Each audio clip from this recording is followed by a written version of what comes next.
So I finished the live stream. Well, not finished. I was in the middle of the live stream and my tablet complained about being overheated. I put it in the freezer to pause it to then get back to it or maybe make a video because there's nobody coming to the live stream question, and that's fine. There are people that come and stay and view. I had somebody at the end, and that's fine. That's cool. Shout out to you. And I put down a tablet to figure out, what I'm going to do afterwards. Because I didn't finish telling the story, but I was going to try and get it faster. And then answer questions that have been asked along the way. I got my phone, saw a message. I don't know what I know what I'm going to do. I'm just tired. And I'm not going to get emotional about it because I already know what I'm going to do because I've had enough. So that was done. Then I was like, fine, I'm in the David era. And what that means to me is two things, but let's focus on one of them. Is I was going to be in God Delivered. I'm going to work, move from being the faith work that I was doing, which is God said, while everybody attacks me, I'm going to be all, okay, I'm going to do the work like a God going to deliver, and he's going to deliver someone. I'm not going to lean into Raheem and his mother and that group of people. I'm going to lean in, God's going to deliver someone. Maybe John, that I've mentioned before, as the replacement, as God kind of indicated that if they continue their bullshit, he is the replacement. That's what I got to understanding. If it's not that person, because he's just like, yo, I don't want to get involved because you didn't choose me, God will provide someone.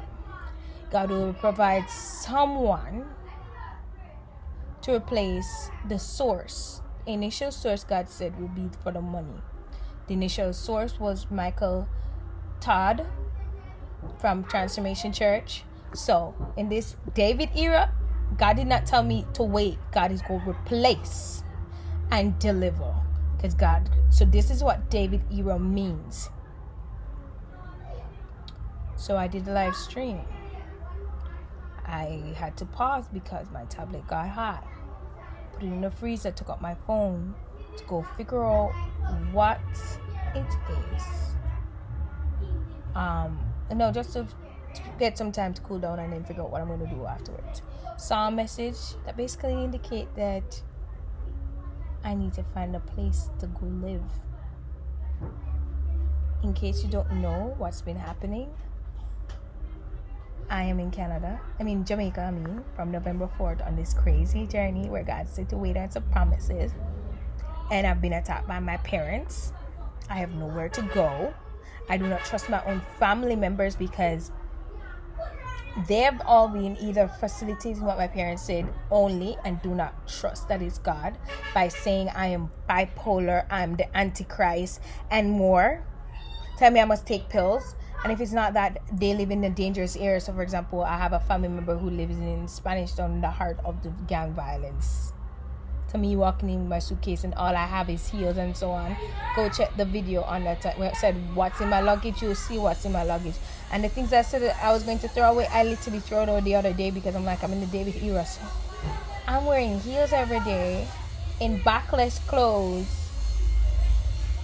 Mostly like high quality fancy clothes, and don't expect me to be a target.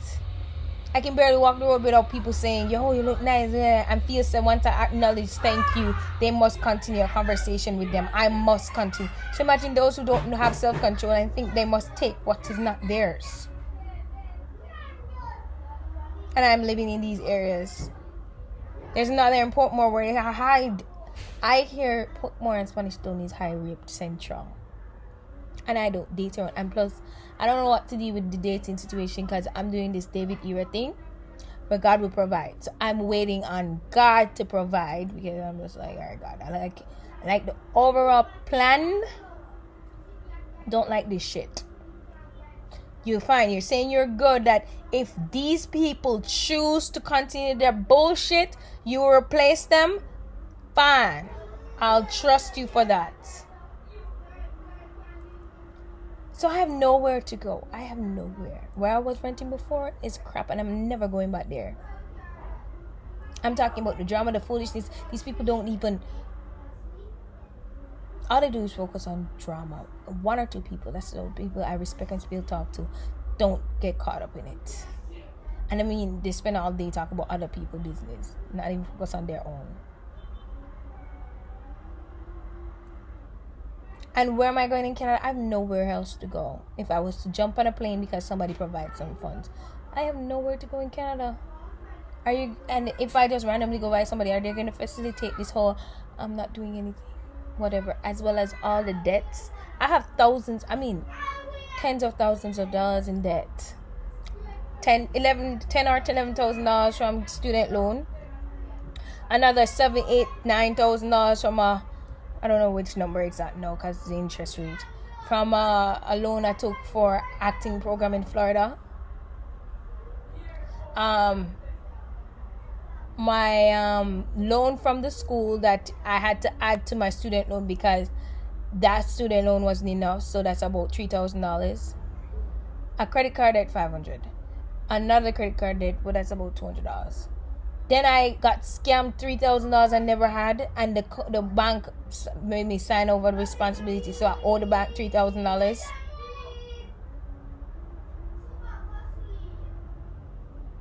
What else? What are the other? I owe a phone company $300. I owe the one I have that's the cheapest overall in Canada, standard overall, and that's $130 something. I have no money, no savings, no nothing, and I have to go back to Canada, where you can't. In Jamaica, at least you can sit around and you still can survive because there's food on the trees and so on.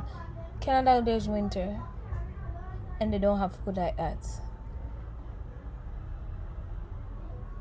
And I'm not going back to my parents' house. I do not trust them. I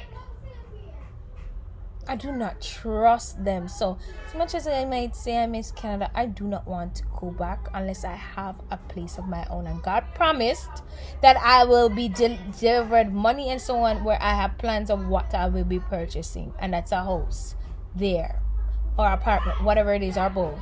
Whatever it is, God already had that another design. So I'm not going to Canada without that. And I have nowhere to go now. And I have to leave by Friday because of whatever situation out of her control, and I get it.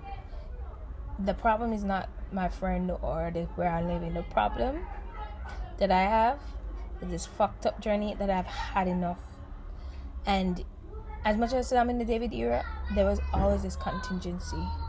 I was cool with this David era because I got the outline for a script, a movie that I had completed. I felt like I had money and I could start doing things. Not only, but I had money. And I felt progressive. Like I can start doing productive things, and I was going to focus on less faith-like work. Like faith, I'm believing in God for these crazy faith stuff. I'm going to do more physical work to prepare. I'm going to write my scripts and so on. Which is kind of faith, because how am I going to pay for those funding? But it still is.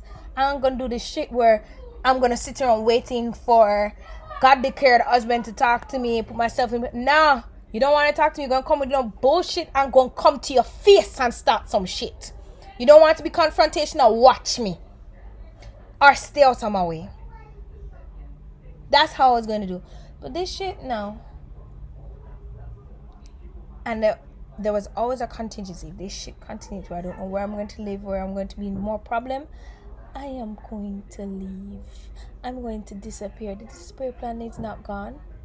I am going to leave. And so now that that's the case, and I was hoping that even if I had to leave, I'd have some time to figure out a safe way to disappear. So I'm going to, if I'm doing a living position, I'm in a safe house because I checked out the background of whatever fucking job come up right now. I'm taking it and I'm gone. I have no time, no energy for this shit. the next part of the whole live stream video that I'll try and make will explain how much shit I've been through that I am not prepared to go through again, and I'm not even going to prepare to go into that phase where I'm not right now. I don't care if people are like, but God, he took you, he must do it again. I don't give a shit. You've been in my shoes. Do not know where you're going to live. And you have sensed, and I can keep up with it. And I was doing this for so long. No, I don't give a shit no more. I don't care what this means. We're constantly in this problem. And people that are supposed to care for you, according to God or whoever else, are the ones that are attacking you. No, I don't give a shit. I'm not going to do that blind. Okay, God will solve it. God will provide. I ain't doing that no more. I was going to try in this David era. Now I'm going to have to find a place to live. I'm done with this shit. Done.